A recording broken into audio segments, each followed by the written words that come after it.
Isang araw na pinagpala ng Panginoon na binigay sa atin. Maganda pong panahon. So, sa video ko ay yun ang sinabi ko na mag general cleaning sa labas. Tapos sa birthday ni JP, medyo isang buwan na nakalipas. So, kailangan maglinis. So, ayan. May grass cutter. So, ayan na guys. Nalilinis na ang ating bakuran. Tay Bisayan.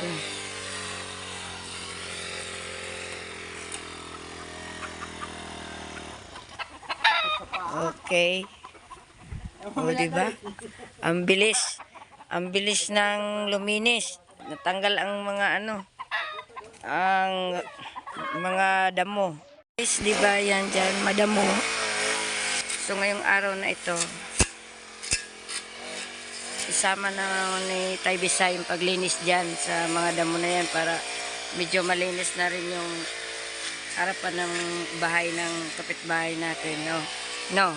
So, ngayon, ito muna, Dito tayo sa second floor na vlog kasi grabe ang init, guys.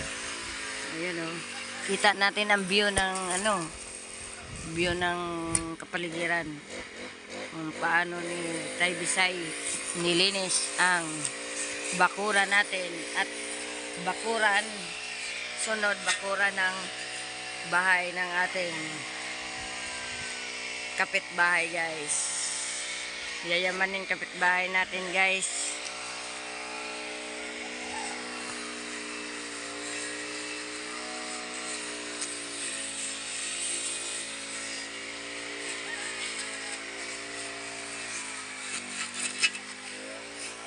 Kasi sa totoo lang, guys, madamo na, 'di ba?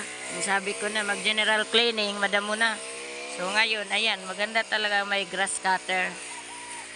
Kasi madali lang gawin. Pero kailangan ang ilalagay mo lang yan diyan ay diesel or gasolina.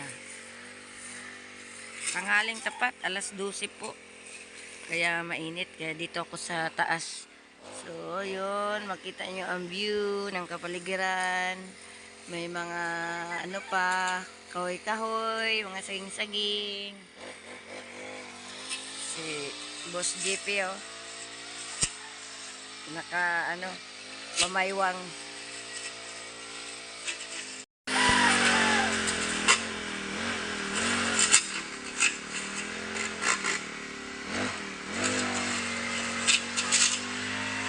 Yung mga manok na takot.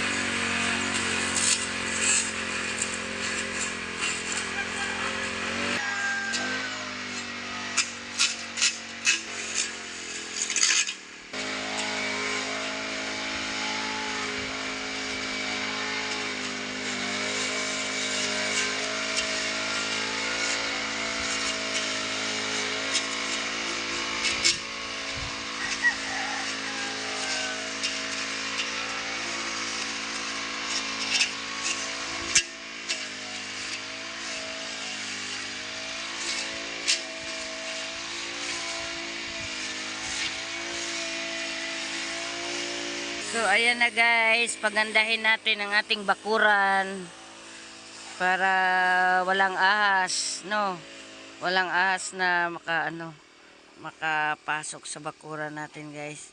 Kaya pagandahin natin. Muli nating bigyan ng giliw, sigla ang ating bakuran para maging masigla din tingnan ang ating bahay at maganda tingnan ang ating bakuran. Kasama na rin ang ating bahay. Diba, pag malinis ang bakuran, ibig sabihin, malinis din ang bahay at malinis din yung maganda rin ang pang-iisip ng mga utak natin. Ganyan yan Masarap gumalaw. So, isama na rin natin ang bahay na ito. Linisan natin ang mga gilid. Lalo na doon banda, guys. So, isama rin natin. Kasi bahay na rin natin yan kung tutuusin habang wala pang hindi pa yan na ayos lahat yung bahay na yan. So, sama na rin natin yung paglinis ng dyan sa bakuran. Kasi syempre, dito rin kami dumadaan. Syempre, may concern tayo. Kapitbahay talaga, guys. May mga concern. Bihira lang sa mga bahay na walang concern sa mga kapitbahay. Yun yung tinatawag na walang kwintang kapitbahay.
Ay, tumama sa manok.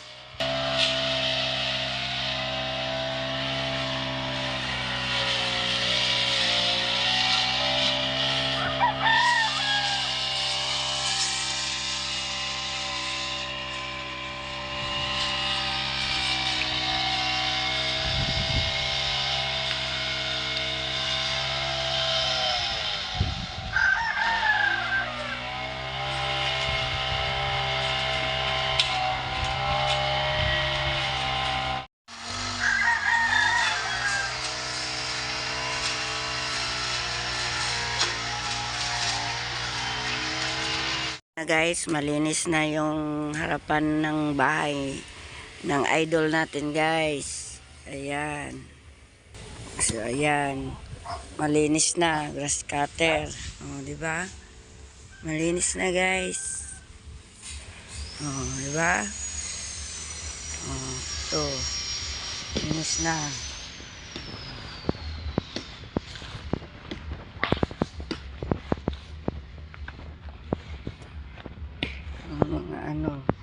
Mga damo. So ayan na si Jipoy, oh. Nag-ano na siya. Malinis na itong tanglad, dati madamo. So ayan ngayon. Hanggang doon linisan nyo. Yung may-ari ng lupa nito, guys, hindi to amin. So hindi namin alam kung saan ang may-ari ng lupa na to, pero nilinisan namin yung lupa niya.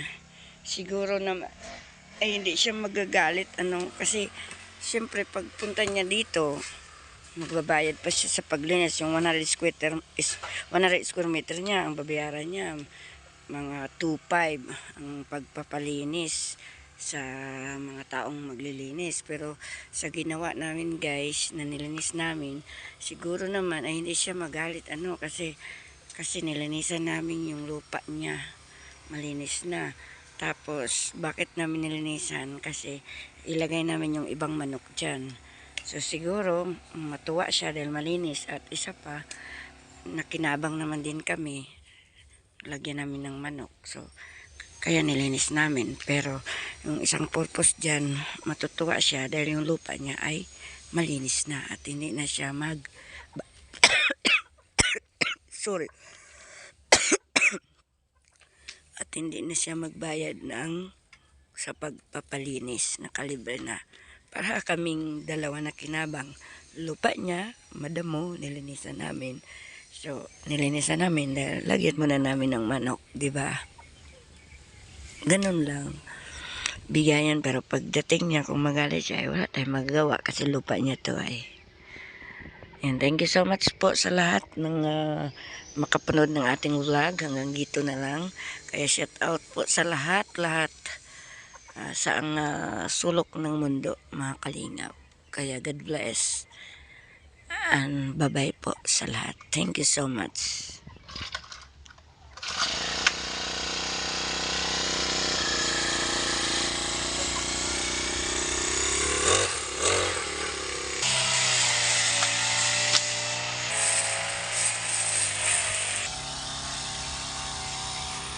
Stay beside guys.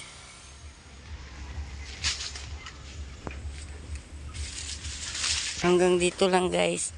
Kasi yung muhon niya sa may-ari ng lupa na to hanggang dito lang. Ito lampas na iba naman ang may-ari diyan Madam yan. Ayan. So hanggang dyan inis na. So yun. Di ba malinis na? Yan hanggang doon. Hanggang harapan sa bahay na bagong gawa. Nilisan din natin yung bahay na bagong gawa, guys.